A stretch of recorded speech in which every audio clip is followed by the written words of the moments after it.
What happens when one of Britain's most beloved acting legends sits down for what should be a friendly chat, only to face a barrage of disrespectful questions that cross every line imaginable?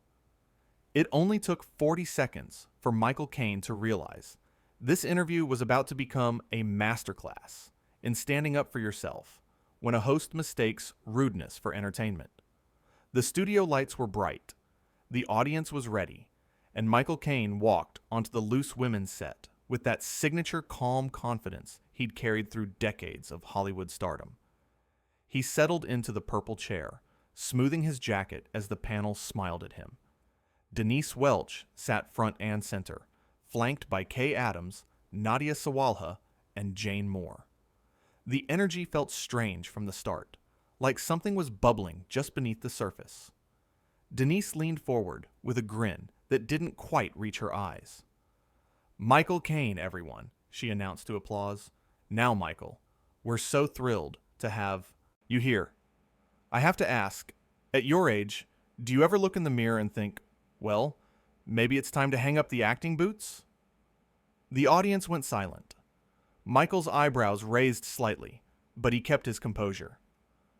"I'm sorry, at my age," he repeated calmly, "I wasn't aware there was an expiration date on doing what you love."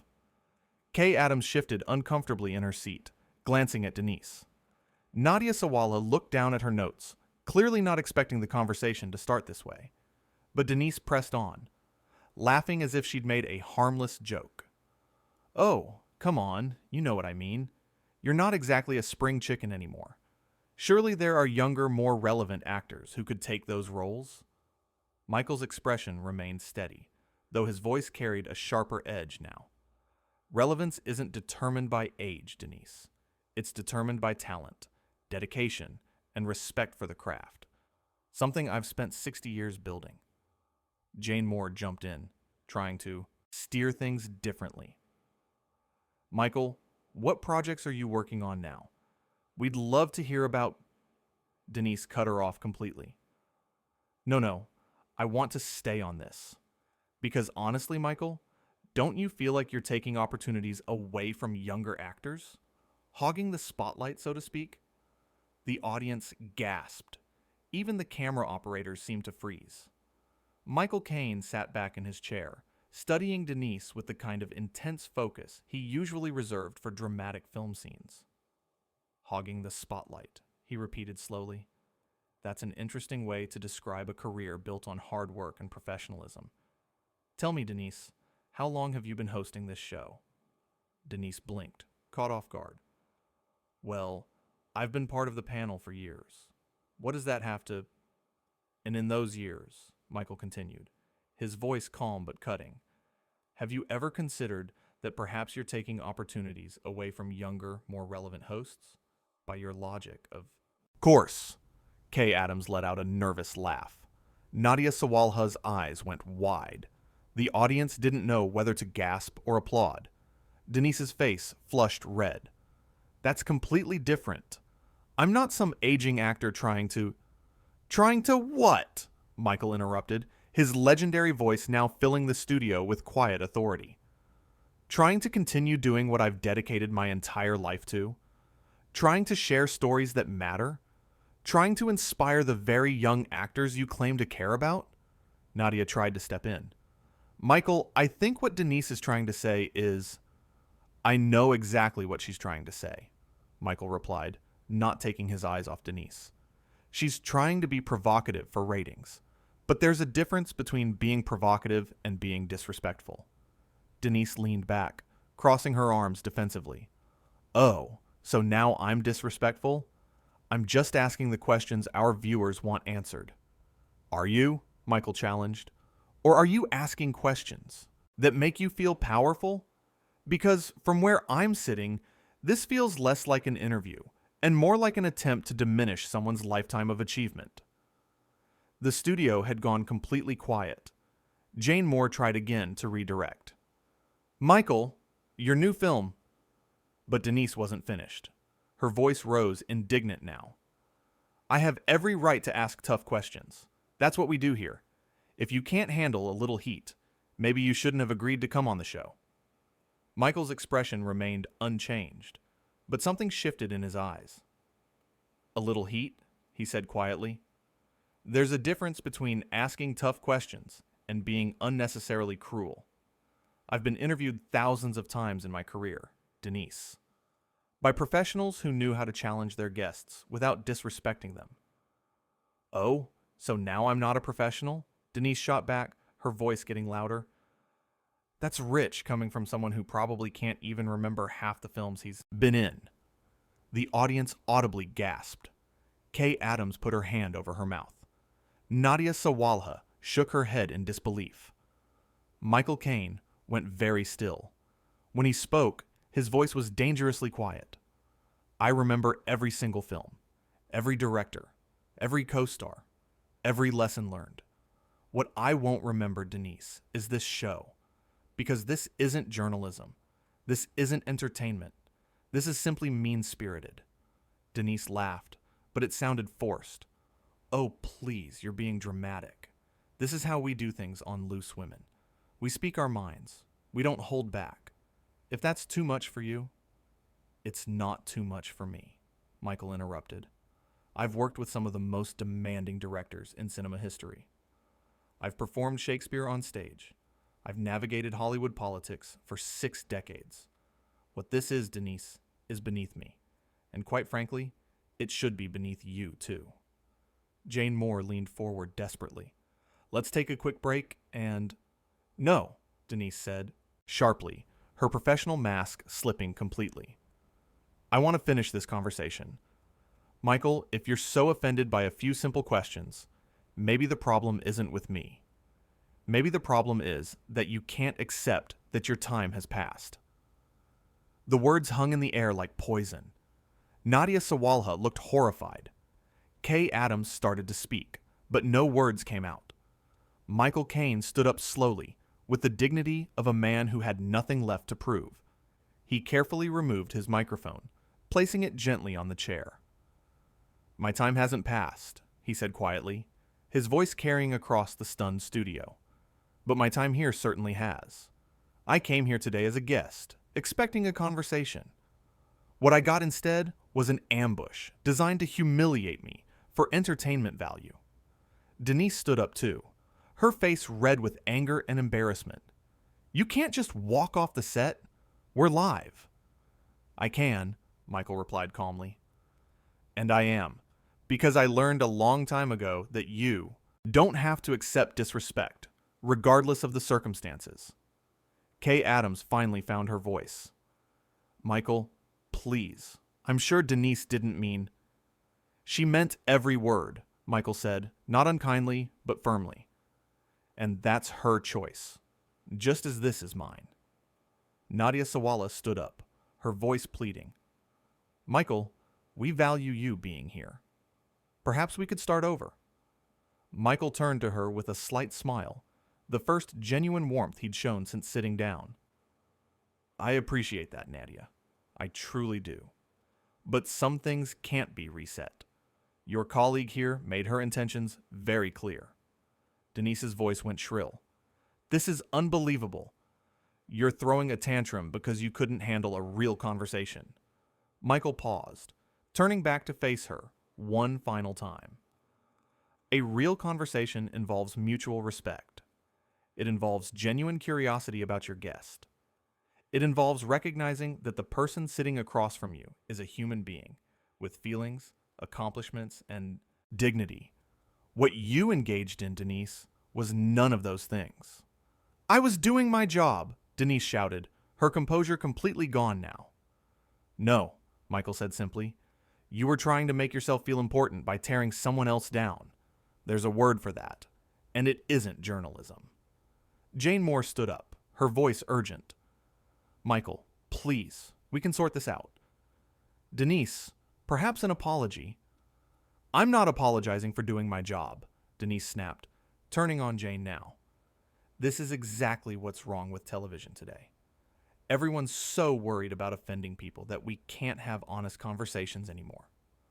Michael's voice cut through her rant like a knife through butter. Honesty doesn't require cruelty, Denise. And criticism doesn't require contempt. Those are choices you made. The audience was completely silent now, every eye fixed on the confrontation unfolding before them. Kay Adams tried one more time. Michael, we all have tremendous respect for your career. I think maybe we just got off on the wrong foot here. Michael nodded slowly. I appreciate you saying that, Kay, but the wrong foot was commenting on my age within the first 30 seconds. The wrong foot was suggesting I'm hogging opportunities. The wrong foot was implying I can't remember my own work. Those weren't accidents or misunderstandings. Those were deliberate attempts to provoke and demean. Denise stood alone now, her fellow panelists having physically and emotionally distanced themselves from her. This is such an overreaction, she muttered, but her voice had lost its fire. Michael looked at her one last time. An overreaction would be if I shouted or threw things or called you names. All I did was set a boundary and choose to leave a situation where I wasn't being treated with basic human respect. If you see that as an overreaction, then you have a lot to learn about how to treat people. The stage manager approached nervously, unsure whether to try, stopping Michael or letting him leave. Denise noticed and shouted, "Don't you dare let him leave! Stop him!" Michael paused at her words, turning slowly. You want them to physically stop me from leaving? That's where you've arrived, Denise. Holding someone against their will because your interview went badly? Denise's face flushed deeper. That's not what I meant. I just meant we're in the middle of a live show. You can't just abandon it.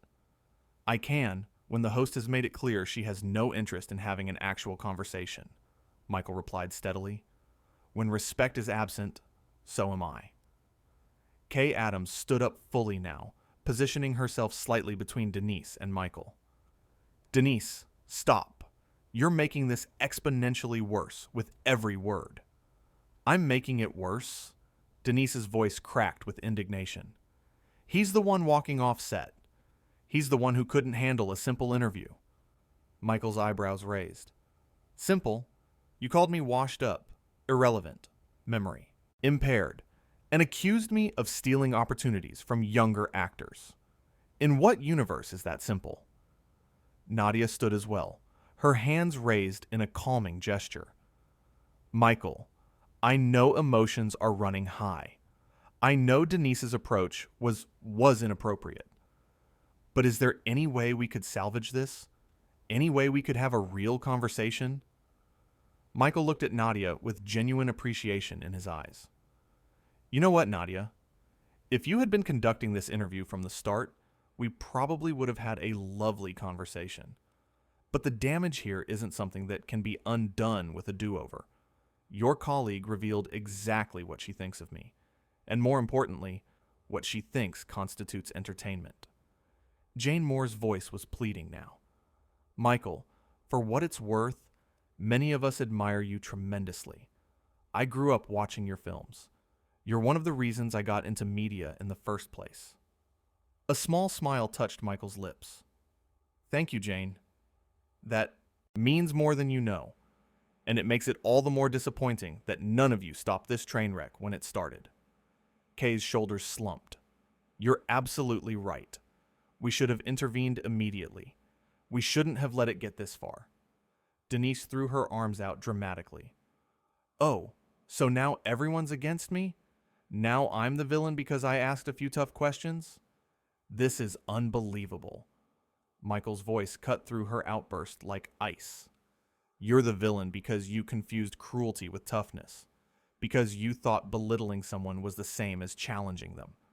Because you took a guest who came here willingly and decided to use him as a punching bag for shock value.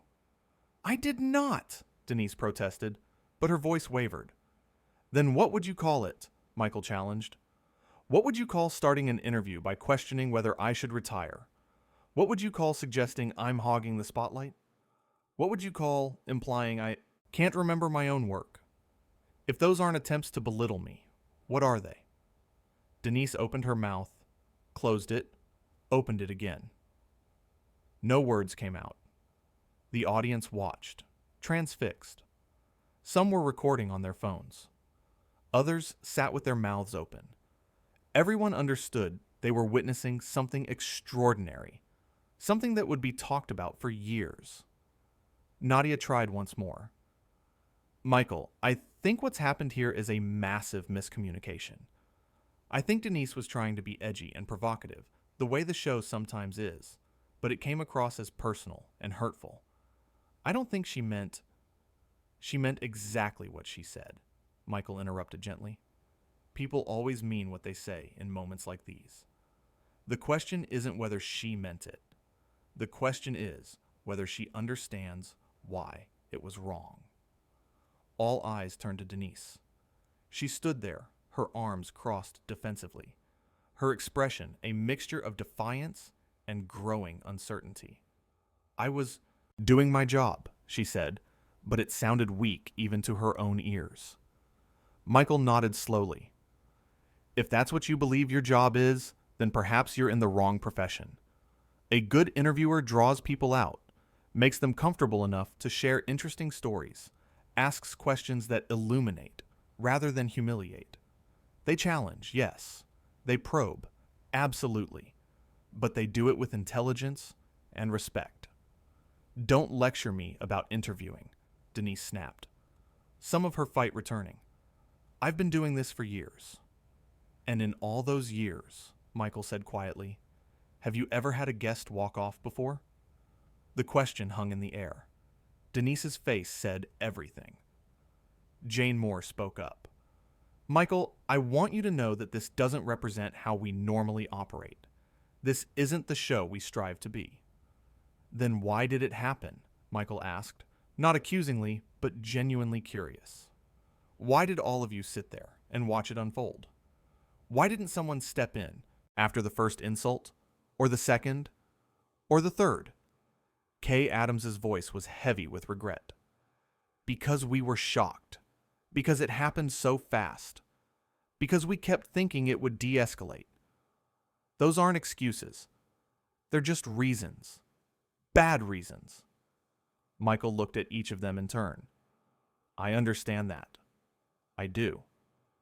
But here's what concerns me. If this is how your colleague treats a guest she considers past his prime, how does she treat everyone else?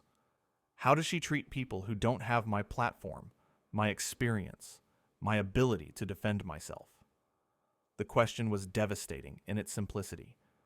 The other panelists exchanged uncomfortable glances. Nadia's voice was almost a whisper. That's a fair question. Denise's defenses crumbled further. I don't. I treat people fine. I'm a professional. Are you? Michael asked, not unkindly but directly. Because a professional knows how to disagree without being disagreeable. A professional knows how to ask hard questions without being hard-hearted. A professional knows the difference between making someone uncomfortable for the sake of truth and making them uncomfortable for the sake of spectacle. The production team was frantically signaling from the control booth. The commercial break would end soon. Decisions needed to be made. Jane Moore looked at the clock, then at Michael. I know you've made your decision to leave, and I respect it completely. But before you go, is there anything you want to say to the people watching at home? Michael considered this. Actually, yes. I want to say to anyone watching who has ever been made to feel small, who has ever been dismissed because of their age or their experience or anything else, you are not obligated to accept that treatment. You have value, you have worth, and you have the right to walk away from situations and people who refuse to recognize that. The audience erupted in applause again, even louder than before. Several people were crying. Denise's voice cut through the applause, desperate and angry. This is such an overreaction. All I did was ask questions. Questions that needed to be asked. Michael turned to her one final time, and when he spoke, his voice was almost sad. Denise, I genuinely hope that someday you'll watch this back and understand what really happened here today. Not what you think happened. Not what you'll tell yourself happened to make yourself feel better. But what actually happened. A guest came on your show in good faith, and you tried to tear him down for entertainment. When that didn't work, when he stood up for himself, you got angry. Not because you were right and he was wrong, but because you lost control of the narrative. That's what this is really about. Control. You thought you could control me, control the interview, control how people saw me. And when you couldn't, you lashed out. That's not true. Denise's voice was shrill now. That's not what happened. Then what did happen? Michael asked calmly. From your perspective, what did you think would occur when you started this interview by questioning my relevance? Denise faltered. I thought we'd have a spirited debate. I thought you'd defend yourself, and it would be interesting television. I did defend myself, Michael pointed out, just not in the way you wanted. You wanted me to get flustered, to get defensive, to maybe even lose my temper so you could have your dramatic moment. Instead, I simply refused to play along. And that's what really bothers you. Kay Adams put her hand on Denise's shoulder. He's right. You need to hear this, Denise. You need to really hear it. Denise shrugged off Kay's hand. I don't need to hear anything.